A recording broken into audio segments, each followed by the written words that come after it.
अस्सलामुअलैकुम। आप देख रहे हैं बेकिंग विद आमना। आज मैं आपको बनाना सिखाऊंगी चॉकलेट गनाश। बहुत आसान है और इसके लिए सिर्फ आपको दो इंग्रेडिएंट्स चाहिए, चॉकलेट और क्रीम। चॉकलेट मैंने ली है तकरीबन आधा किलो और क्रीम मैं लूँगी तकरीबन 250 ml। अगर आप ज़्यादा क्वांटिटी में नहीं बनाना चाह रहे तो आप ले लीजिए 250 ग्राम चॉकलेट और 125 ml क्रीम, यानी आधा कप क्रीम और 1 कप चॉकलेट। अच्छा, ये जो मैं चॉकलेट यूज़ कर रही हूँ ये नॉर्मल चॉकलेट है, बस इसका शेप जो है वो इस तरह कॉइन्स में है। तो इसका ये फ़ायदा मुझे होता है कि मुझे इसे चॉप नहीं करना पड़ता, वरना मुझे 2-3 किलो चॉकलेट जो है उसको बैठकर चॉप करना पड़ता था और इतनी गर्मी में वो मेल्ट होना शुरू हो जाती थी। तो अब बस मैं ये लेकर और डायरेक्ट इसको मेल्ट कर देती हूँ। है ये बिल्कुल नॉर्मल चॉकलेट, ओके, ये कैंडी मेल्ट्स नहीं है, ये चॉकलेट कॉइन्स हैं, बस इसका शेप जो है वो इस तरह का है। इसमें मैं ऐड करूँगी क्रीम जो है वो मैं ये वाली यूज़ कर रही हूँ, व्हिपिंग क्रीम है नॉर्मल। और इसमें ये देखिए, ये यहाँ लिखा हुआ है 35% मिल्क फ़ैट। इतने फ़ैट होना चाहिए आपकी क्रीम में जिससे आप गनाश बनाएंगे। जो नॉन डेयरी व्हिपिंग क्रीम आती है वो भी आप यूज़ कर सकते हैं, उससे कोई इशू नहीं है, उससे भी बहुत अच्छी गनाश बन जाती है। बनाने के लिए मैं चॉकलेट के ऊपर क्रीम डाल दूँगी। अगर आप माइक्रोवेव में नहीं बनाना चाहते गनाश तो आप इसको स्टोव पर बना लीजिए। डबल बॉयलर पर कर आप इसको मेल्ट कर लीजिएगा, मुस्तकिल मिक्स करते रहिए और जहाँ ये मेल्ट हो जाए बस वहीं आप हटा लीजिएगा। माइक्रोवेव में मेल्ट करने के लिए हम इसको पहले रखेंगे 30 सेकंड के लिए, फिर मैं इसको निकालूंगी, मिक्स करूंगी और फिर दोबारा रखूंगी 30 सेकंड के लिए। इसी तरह हम निकालते रहेंगे, मिक्स करते रहेंगे। जब अच्छी तरह से दोनों चीज़ें मेल्ट हो जाएंगी, कंबाइन हो जाएंगी, तो वहीं हम इसको बस गर्म करना छोड़ देंगे, निकाल देंगे माइक्रोवेव से। ज़्यादा गर्म नहीं करना, इसका बहुत ख्याल कीजिएगा, चाहे आप डबल बॉयलर करें या चाहे आप माइक्रोवेव यूज़ करें। अगर आपने ज़्यादा गर्म कर दिया तो दोनों इंग्रेडिएंट्स जो हैं वो बहुत सेंसिटिव हैं, क्रीम भी और चॉकलेट भी, तो आपकी जो गनाश है वो ख़राब हो जाएगी। क्रीम जो मैं यूज़ कर रही हूँ वो मैंने फ्रिज से 15 मिनट पहले निकाल ली थी, रूम टेम्परेचर पर वो आ चुकी है। तो बस अब मैं उसको डायरेक्ट ऐड कर दूँगी। क्रीम को मैंने गर्म नहीं किया है पहले से, बस ये पूरा पैकेट जो है मैं इसके ऊपर डाल दूँगी। इसमें कोई बटर कुछ और नहीं जाएगा, बस ये दो इंग्रेडिएंट हैं, इनको हमें मेल्ट करना है।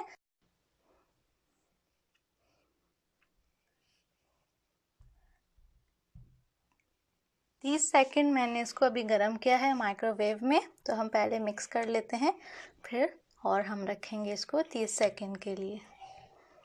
देखिए मेल्ट होना शुरू हो गई है।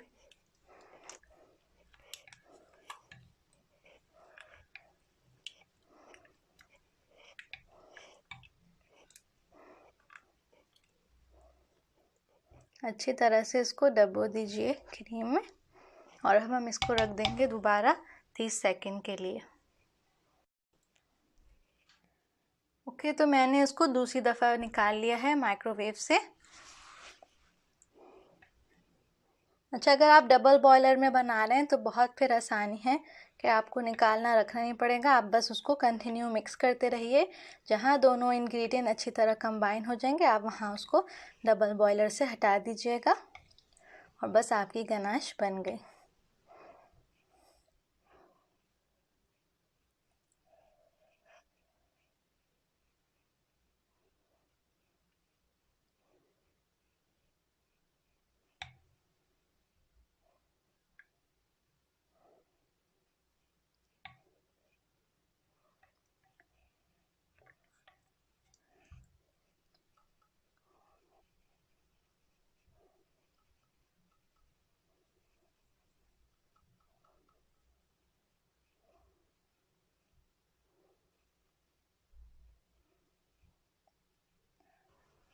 अब मैं दोबारा इसको और 30 सेकंड के लिए रखूँगी, फिर हम देखेंगे कि और मेल्ट करने की ज़रूरत है या नहीं। अभी हैं इसमें लम्स, बिल्कुल इसको स्मूथ होना चाहिए।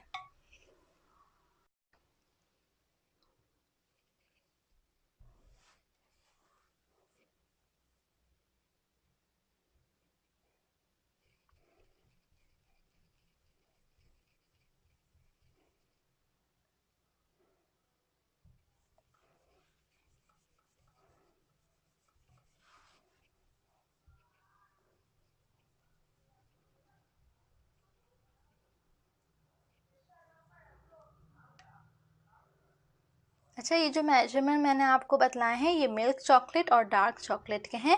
वाइट चॉकलेट के मेजरमेंट जो होते हैं वो अलग होते हैं, वो इंशाल्लाह मैं आपको अलग वीडियो में बतलाऊंगी। और ये भी बतलाऊंगी कि आप कैसे कलर कर सकते हैं गनाश को।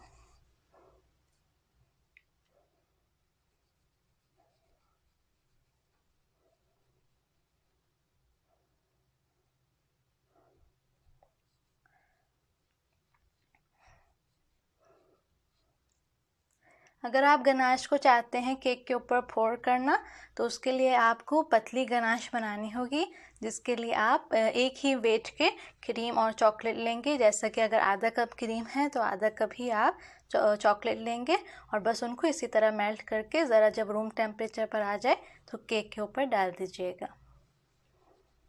बस ये देखिए अच्छे से ये दोनों मेल्ट हो चुके हैं। अब मैं इनको कवर करके रख दूंगी रूम टेम्परेचर पर 6 से 8 घंटे ज़्यादा अच्छा है, ताकि अच्छी सी कंसिस्टेंसी हो जाए। और अगर आप जल्दी में हैं तो आप फ्रिज में भी इसको रख सकते हैं, फ्रिज में भी सेट हो जाएगी।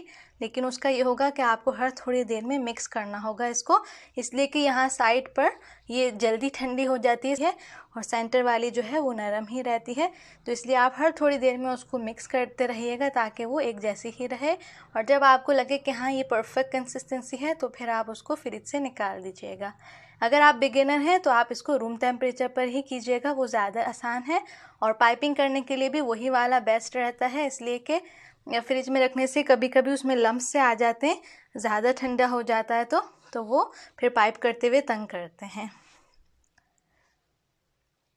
तो मैं बस अब इसको कवर करके रख देती हूँ और फिर मैं आपको दिखाऊंगी जब ये अच्छी तरह से सेट हो जाएगी, और ये भी बतलाऊंगी कि कितनी देर लगी मुझे इसको ऐसा करने में। गनाश अच्छे से सेट हो चुकी है, देखिए कैसी अच्छी सी थिक है, बिल्कुल भी गिर नहीं रही। देखिए इसको आप आराम से पाइप कर सकते हैं और आराम से केक के अंदर फिल कर सकते हैं, केक को कवर कर सकते हैं, इससे ब्राउनीज़ के ऊपर लगा सकते हैं। और इसको मैंने रखा था ओवरनाइट, तकरीबन 8 घंटे में सेट हुई है, रूम टेम्परेचर पर मैंने रख दिया था। और बस अब मिक्स कर लिया स्पैचुला से और अच्छी सी सेट हो गई है।